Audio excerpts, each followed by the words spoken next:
신바람 사연 아파트. 오늘의 사연 시작하겠습니다. 안녕하세요. 30대 여성입니다. 평소에 사연을 들으며 울고 웃던 애청자인데 오늘은 사연 속 주인공으로 찾아왔네요. 정말이지. 제가 이런 신우를 만나서 이혼까지 하게 될 줄은 몰랐습니다. 하긴 생각해보니 신우만의 문제는 아니네요. 사이코 신우로부터 저를 지켜주니 못하는 남편과 뭐하러 사나 싶어서 이혼했다고 표현하는 게 정확하겠습니다. 어디서부터 시작해야 될지 모르겠습니다. 조금 두서가 없더라도 양해하시고 들어주세요. 저와 남편은 지인의 소개로 만났습니다. 오지랖 넓은 지인이 홍기 꽉 찬 두 남녀가 솔로로 지내는 게 보기가 싫었던 모양이에요. 저나 남편이나 소개팅을 해달라고 부탁하지도 않았는데 자기가 먼저 나서서 자리를 만들었더군요.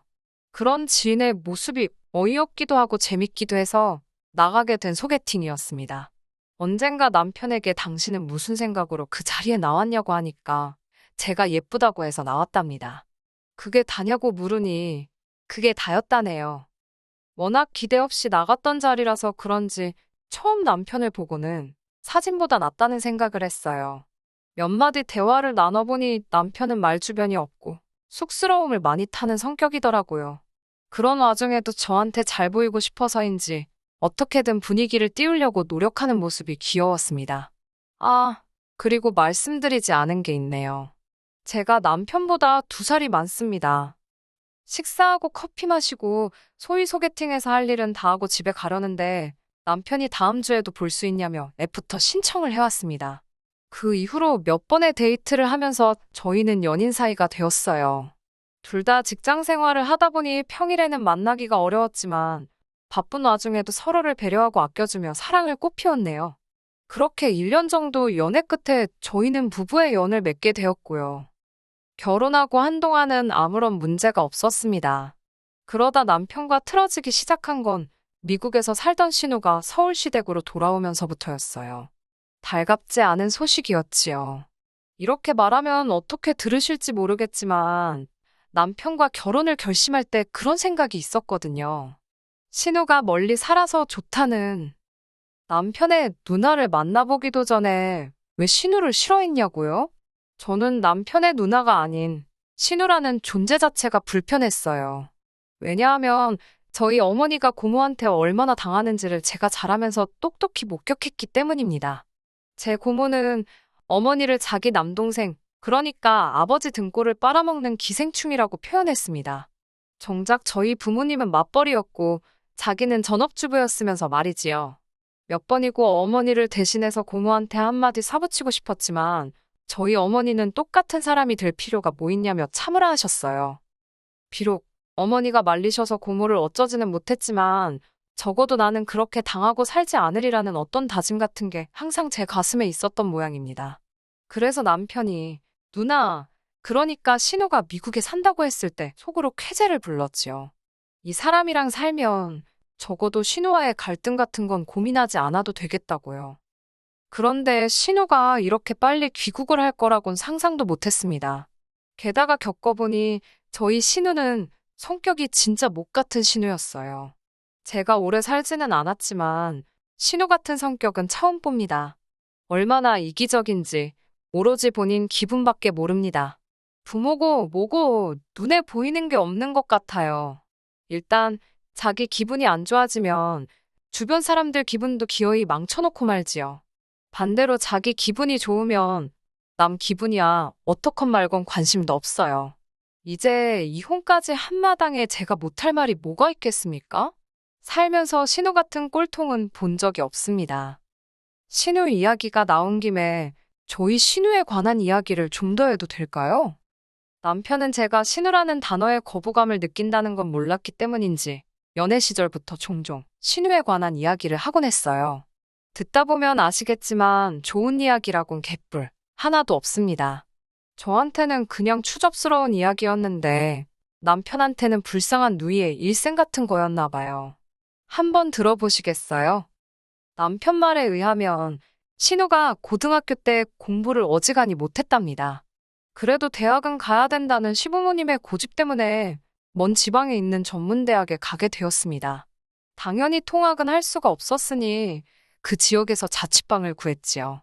그런데 남편 말이 자기도 가봤는데 정말 동네에 할 게 없더랍니다. 혈기왕성한 남녀들이 모여는 있는데 밖에 그 혈기를 분출할 게 없으니 어떻게 했겠어요? 다들 남자친구 여자친구 만들어서 집에서 노는 게 일상이 된 거지요. 신우도 마찬가지였나 봅니다. 당시 사귀던 남자친구와 부부처럼 살았던 모양이더군요. 하지만 오래가지 못했다는데 이유가 신우가 자취방에서 남자 후배를 재워주다 당시 사귀던 남자친구에게 들켰답니다. 아무 일도 없었는데 차였다며 억울하다고 동생, 그러니까 저희 남편 앞에서 울더래요. 저는 그런 일이 있었냐고 적당히 맞장구를 치며 들어주곤 있었지만 솔직히 속으로는 남동생한테 별이야길 다 하네 싶더라고요. 그 이후로 신우가 한동안 폐인처럼 살더니 뜬금없이 미국에 가서 살겠다며 어머님 갯돈하고 금부치를 들고 속된 말로 튀었대요. 가족들이 알아챘을 때는 이미 출국한 후였고요. 이후로 반년 가까이 죽었다 살았다 소식도 없다가 연락이 왔답니다. 집에 가고 싶다며 돈 좀 보내달라면서요. 신우가 돌아온다 하자 반가운 마음에 남편이 주식을 팔아 돈을 보냈대요. 하지만 표를 산다던 신우는 그 돈으로 가슴 수술을 받았더랍니다. 그러면서 이제 독수리만 잡으면 된다더래요. 나중에 알고 보니 독수리를 잡는다는 건 시민권자를 꼬셔서 결혼하겠다는 표현이었어요. 남편이나 저나 미국에 대해서는 정말 아무것도 모르는 사람들이었습니다. 하다못해 여행도 안 가봤는데 영주권이며 시민권이며 뭘 알았겠어요. 하도 신우가 청산유수처럼 이야기를 하니까 그 말이 맞는지 확인한답시고 공부 아닌 공부를 하면서 하나씩 알게 된 거지요. 아무튼 그 이후로 신우는 일단 애인이 생겼다 하면 얼마 가지 않아 같이 살기 시작하더라고요. 그러면서 그 남자가 결혼하자고 말해주기만을 기다리는 눈치였습니다. 하지만 남편과 제가 연애를 마치고 결혼식을 올릴 때까지도 그런 남자는 나타나지 않았어요. 그런 와중에 저희가 결혼을 한다니까 신우가 난리가 났습니다. 당시 신우는 5번째 동거 중이었는데 제가 보기에는 이번에도 가망이 없었거든요. 남편도 저와 비슷하게 생각하고 있었고요. 하지만 신우는 이번에는 다르다며 좀만 더 기다리랍니다. 신우는 불법 체류 중이었기 때문에 일단 한국에 나오면 다시 미국에 들어갈 수 없는 처지였거든요. 언제가 될지도 모르는 그 영주권인지 시민권인지가 나올 때까지 저희더러 무조건 기다리라 했습니다.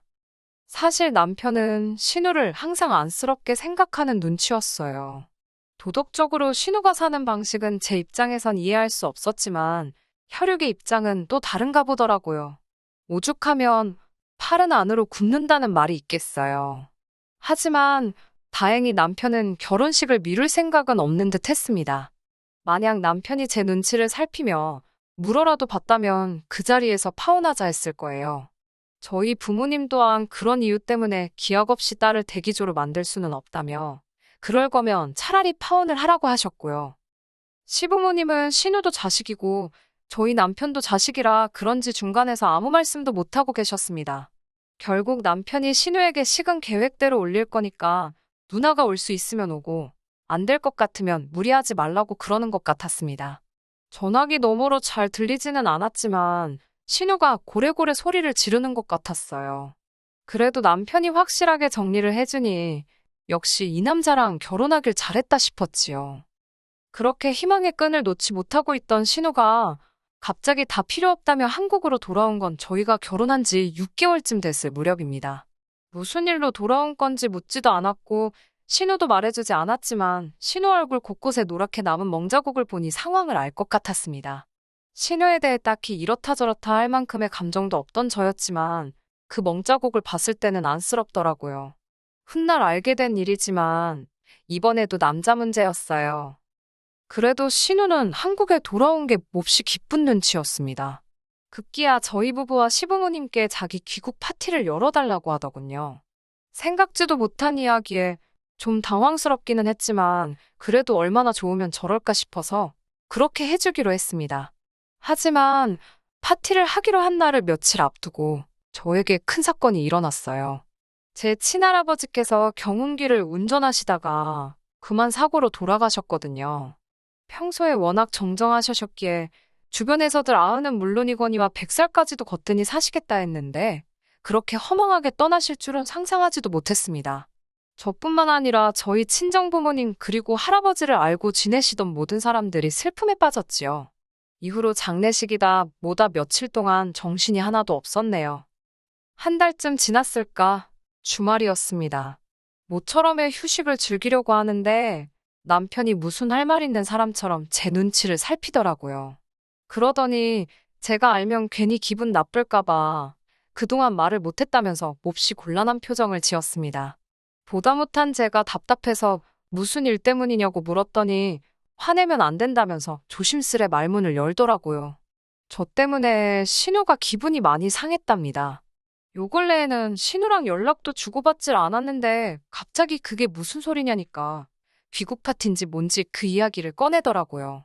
당시 제가 할아버지 일로 마음이 안 좋아 보여서 저를 빼고 남편이랑 시부모님이랑 셋이 그놈의 귀국 파티인지 뭔지를 했답니다. 그런데 신우가 어떻게 아랫사람이 참석을 안 할 수가 있냐며 난리를 쳤나 봐요. 죽은 사람 챙긴다고 살아 돌아오냐면서 막말을 퍼붓더랍니다. 산 사람한테 잘해야 자다가도 떡이 생긴다나 어쩐다나 헛소리를 해댄 모양이에요. 뭐 신우 입이니까 제 앞에서 그런 것도 아니고 본인 내키는 대로 떠들 수야 있지요. 물론 신우가 그런 이야기를 했다는 걸 알게 된 이상 짜증은 났지만요. 하지만 절 더 짜증나게 했던 건 그 이야기를 전달하는 남편이었어요. 도대체 뜬금없이 그 이야기를 왜 전달하는 건지 납득이 안 됐거든요. 지금 이 얘기를 왜 하는 거냐니까 남편이 또 다시 우물쭈물거리더니 신우 말이 그따위 짓을 했으면 와서 사과를 해야지 사과도 한마디 없다면서 쫓아온다고 난리라는 거예요. 하다못해 향수라도 하나 사들고 오면서 서운하셨냐고 죄송하다고 살갑게 굴면 어디가 덧나냐고요. 그 이야기를 듣는데 진짜 어이가 없어서 웃음이 다 나던걸요. 제도상 자기가 손윗사람인 거야 제가 인정합니다. 하지만 동갑이잖아요. 그러면 정도껏 해야 하지 않나 싶더라고요. 옛날처럼 위아래로 막 5살, 10살 차이도 아닌데 부글부글 끓어오르는 화를 억누르는데 남편이 제 눈치를 살피더니 혹시 괜찮으면 한 번만 신우한테 사과를 해주면 안 되겠냐입니다. 속된 말로 빡친다고 그러지요? 열받는다는 말로도 표현이 안 되네요. 남편 입에서 그딴 소리가 나오니까 분을 삭힐 수가 없더라고요. 난 신우한테 사과할 거 없다고. 쫓아오고 싶으면 쫓아오라고 그러라고. 아주 머리털을 다 잡아 뜯어 놓을 거라고 그랬습니다. 그러자 남편도 심각한 표정으로 진심이냐고 묻더니 일단은 알겠다고 하더군요. 이때 처음으로 남편이 좀 못 믿어왔어요. 솔직히 가뜩이나 신우 불쌍하게 생각하는 것도 마음에 안 드는데 전할 말 안 전할 말 구분도 못하나 싶어서요. 막말로 신우가 그렇게 헛소리를 해대도 자기가 나서서 내 와이프한테 그딴 식으로 말하지 말라고 한 번만 세게 나갔으면 신우도 움찔하지 않았을까요? 남편이 멍청이 마냥 신우가 짓거리는 대로 가만히 들어주고 있으니까 자기가 뭐나 된 줄 알고 그런 막말을 해댄 거겠지요? 남편도 그럼 자기가 듣고 말면 되지 뭐 한다고 그걸 저한테 전달을 하고 사과를 해라 마라 그러는지 답답이도 저런 답답이가 있나 싶던걸요. 그래도 이때만 해도 이혼해야겠다. 이 인간이랑 못 살겠다. 그렇게까지는 생각하지 않았어요. 그냥 남편이 생각보다 눈치가 없고 지 누나를 많이 걱정하는구나. 앞으로 꽤나 불편하겠다. 이런 생각 정도는 했지만요. 다행이라고 해야 할지 남편이 신우에게 제가 언짢아 했다는 소리를 전했는지 쫓아온다던 신우도 한동안 소식이 없었습니다. 하지만 이때만 해도 저 몰래 남편이 신우랑 연락을 주고받고 있었던 거는 몰랐네요. 아무튼 제가 아는 선에서 신우가 더 이상 거론되지 않았으니 남편과 저도 다시 예전처럼 평화로운 일상을 보낼 수 있었습니다. 그 생활이 오래가지 못했지만요. 저는 회사를 다니는 직장인이었고 남편은 시청에서 일하는 공무원이었습니다. 그렇다 보니 늘 제가 남편보다 2시간 정도는 늦게 퇴근을 하는 편이에요. 하지만 돈은 제가 남편보다 2배 정도 벌어요. 돈 많이 번다고 생색내려고 꺼낸 이야기가 아닙니다. 왜 남편과 집안일을 분담하게 됐는지 간략하게 설명드리고 싶어서요. 보통 집에 오면 7시 반쯤 되는데 딱 저녁 식사 시간이잖아요. 남편은 5시 반에서 6시 사이면 집에 오거든요. 그렇다 보니까 저녁 식사 준비는 보통 남편이 하는 편입니다. 주말에는 제가 하는 편이고요. 이 밖에도 빨래나 분리수거 같은 집안일들은 그때그때 시간적으로 여유 있는 사람이 하는 편인데 보통 평일에는 남편이 하게 되더군요. 친정에서도 아버지와 어머니가 자주 집안일을 같이 하셨기 때문에 저에게는 그다지 낯설지 않은 모습이었어요. 남편이 이런 집안일 분담에 불만이 있다고는 생각도 못했습니다. 단 한 번도 귀찮아하는 내색도 없었고 늘 본인이 먼저 도와줄 거냐며 물어보곤 했거든요. 그래서 당연히 저처럼 남편도 집안일을 반반씩 하는 것에 대해 암묵적인 동의를 하고 있다고 믿었는데 그게 아니었던 모양입니다. 뭐 사람이 불만을 가질 수 있어요. 충분히 이해합니다. 하지만 남편이 그 불만을 신우에게 이야기했다는 걸 알았을 때는 왠지 모르게 불쾌하고 화가 나더라고요. 부부간의 일은 부부끼리 해결해야 된다고 생각했는데 남편은 저와 상의를 해보기도 전에 누나한테 초르르 달려가서 해결책을 물어본 거잖아요. 과묵한 줄 알았던 남편이 이렇게 촉새였나 싶고 신우가 우리 부부 생활을 알았다니 자존심도 상하고 기분 참 더럽더라고요. 음식도 그렇습니다. 앞에서는 뭘 해줘도 맛있다. 너무 맛있다를 연신 외쳐대며 먹어치우던 남자였습니다. 하지만 알고 보니까 거의 매일같이 신우가 오늘은 뭘 먹었냐, 제가 뭘 해줬냐며 확인을 하고 있었더라고요. 그러면 남편은 거기다 대고 제가 무슨 음식을 해줬었는데 짰다, 매웠다, 달았다, 어쩌고저쩌고 오만 이야기를 다 했더라고요. 제가 이런 사실들을 어떻게 알았을까요? 그건 바로 쫓아와서 저를 가만두지 않겠다던 신우가 정말로 쫓아왔기 때문입니다. 집에 들어온 신우는 가타부타 말도 없이 제 얼굴에다 종이 한 장을 들이밀더군요. 대충 읽어보니까 며느리 도리, 아내의 도리 그리고 올케의 도리와 같은 것들이 적혀 있더라고요. 올케의 도리는 또 처음 들어보네. 가지가지한다 싶어서 속으로 비웃었어요. 얼른 신우에 도리 한 장 써줘야겠다 싶더라고요. 그 신우가 잘 읽어보고 앞으로 그 도리들을 가슴에 새기면서 살랍니다. 특히 자기 남동생한테 잘하래요. 그러면서 남편과 그동안 주고받은 문자 메시지를 저에게 보여주더라고요. 네 남편이 이렇게 힘들어하는데 넌 알고 있었냐면서 남편 귀한 줄도 모르냐입니다. 여기서부터는 저도 남편 때문에도 열받고 기고만장한 신우한테도 화가 나서 말이 막 나갔어요. 신우에게 시집도 안 가본 형님이 그걸 어떻게 아냐고. 아, 같이 살아봤으면 하긴 시집 가본 거로 쳐야 되나요? 그러면 몇 번을 갔다 오셨네요. 선배님은 맞네요. 선배님이 해주시는 조언이라 생각하고 가슴에 새기겠다 했습니다. 제가 빈정대고 비아냥거리자 신우가 저더러 약 먹었냐면서 미쳤냐고 악을 쓰더라고요. 그러는 신우를 보니까 점점 더 재밌었고요. 형님, 그런데 아내 도리만 몇 번 해보신 거잖아요. 그렇지요? 결혼은 안 해봤으니까 며느리의 도리랑 올케의 도리, 이건 또 무슨 개소리래요? 이런 건 모르시겠다. 이건 내가 해보고 알려줄게. 알겠지? 라며 말을 잘라버렸어요. 신우가 너무 재수없어서 봐주기가 싫더라고요. 그래도 그동안에는 윗사람이라고 남편이나 잡들이를 했지 자기는 가만 내버려뒀더니 나를 뭘로 보고 이따위로 나오나 싶어서 이번에는 기선제압을 해야겠더라고요. 그때 퇴근한 남편이 집으로 돌아왔고 저는 들고 있던 신우 핸드폰을 남편에게 들이밀며 이게 다 뭐냐고 물었습니다. 당황한 남편에게 불만이 있으면 나한테 그냥 말을 하면 되지 왜 미주알고주알 신우에게 일러 바쳤냐 하니까 그냥 신우 기분 좋으라고 대충 한 이야기랍니다. 신우가 얼마나 심심하고 지루하면 저런 걸 다 물어볼까 싶어서 적당히 맞춰준 거라나요. 그 이야기를 옆에서 들은 신우가 또 남편에게 악다구니를 쓰더라고요. 너는 누나가 너 도와주려고 여기까지 왔는데 그게 할 소리냐며 제가 그렇게 무섭냐면서. 그때부터 정말이지 상황이 가관이었어요. 신우가 악을 쓰자 남편이 이번엔 또 신우 편을 드느라 어쩔 줄을 모르는 거예요. 저더러 남매끼리 이야기하다 보면 이런저런 별의별 얘기를 다 할 수도 있는 거랍니다. 그러면서 사적인 대화인데 그걸 이렇게 문제 삼으면 자기는 이제 아무하고도 말을 못한답니다. 언제라도 제가 알아채면 이렇게 난리가 날 수 있으니까 무서워서 말을 못할 거라나요.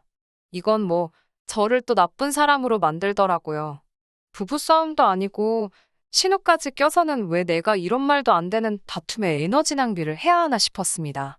신우든 저든 둘 중 한 명이 납작 엎드리지 않으면 이런 일은 계속 되겠더군요.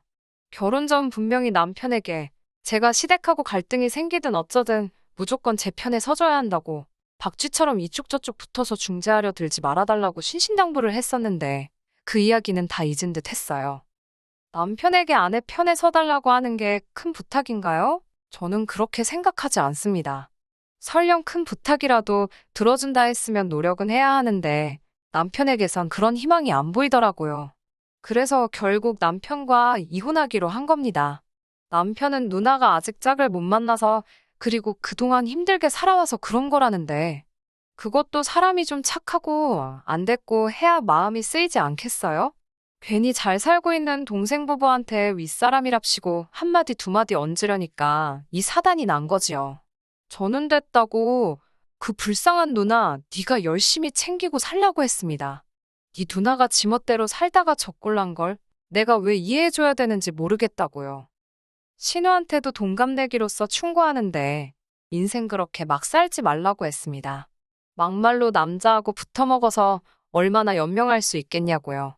기술이라도 좀 배우라면서 너 먹여 살리시는 시부모님이 불쌍하다니까 아주 눈 뒤집고 덤비게 생겼더라고요. 뭐 아무튼 그렇게 한바탕 진탕 싸우고 나서 양쪽 집안 다 난리가 났지요. 신우는 하극상이라며 사과하라고 난리를 쳤지만 이 모든 사태의 원인인 신우의 말에 귀 기울여줄 사람은 없었어요. 남편이란 인간만 그러지 말고 불쌍한 사람이다 생각하고 지 누나 한 번만 봐주고 저더러 화 좀 풀라며 제 속을 긁어놓기는 했지만요. 결국 얼마 전에 남편과 완전히 남남으로 갈라섰습니다. 전세집 보증금이야 제가 마저 살고 나갈 때 깔 것 까고 준다고 했습니다. 보증금에 제 돈이 더 많았고 혼수에 남편 돈이 들어가서 그나마 다행이었어요. 언젠가 한번 시어머니께서 연락을 해오셨어요. 신우를 시댁에서 내보내셨답니다. 보고 있으면 당신 아들 이혼시켰다는 생각이 아무리 딸이라지만 미워서 꼴도 보기 싫으셨다더군요. 그러니까 이제라도 다시 당신 아들과 합치면 안 되냐입니다. 당연히 정중히 거절했지요. 우습게도 얼마 지나지 않아 남편과 신우가 같이 산다는 소식을 들었네요. 뭐 더러운 상상은 하기도 싫습니다. 그 정도는 아니겠지요. 끝까지 들어주셔서 감사합니다. 오늘의 사연은 여기까지입니다. 구독과 좋아요, 알람 설정 부탁드리고 더 좋은 사연으로 다시 찾아뵙겠습니다. 감사합니다.